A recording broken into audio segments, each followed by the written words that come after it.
Очекувањата за укинување на визите од 1 јануари треба да биде мотивација да се завршат реформите во судството и јавната администрација, од кој зависи и датумот за преговори со Унијата, оценуваат представници од власта и опозицијата, аналитичари, новинари и невладиниот сектор во присуство на евроамбасадорот Фуере. На неговиот апел до властите за одлучен пристап во деполитизација на институциите, министерот за надворешни работи Милушовски уверува дека се работи многу побрзо отколку пред 4 или 8 години.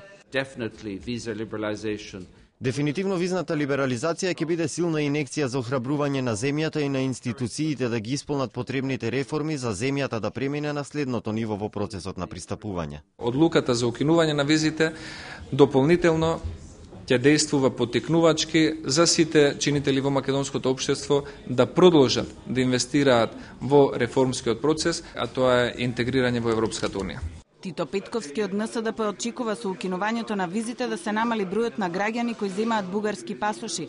Според него имало уште многу работа за добивање на датум за преговори, а клучно било да нема партиски пристап во спроведувањето на реформите.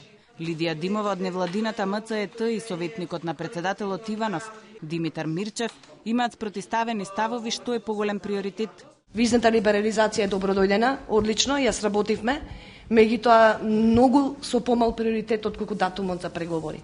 Морам да ви кажам дека малку ме пречи оваа поделба на оценките, што значи воопшто за нас визната либерализација, односно малку ми личи на сколастичка дискусија. Мирчев додава дека земјата мора да направи проценки врз основа на искуствата на другите земји како ќе влијае безвизниот режим на миграциите, патувањата и професионалните контакти.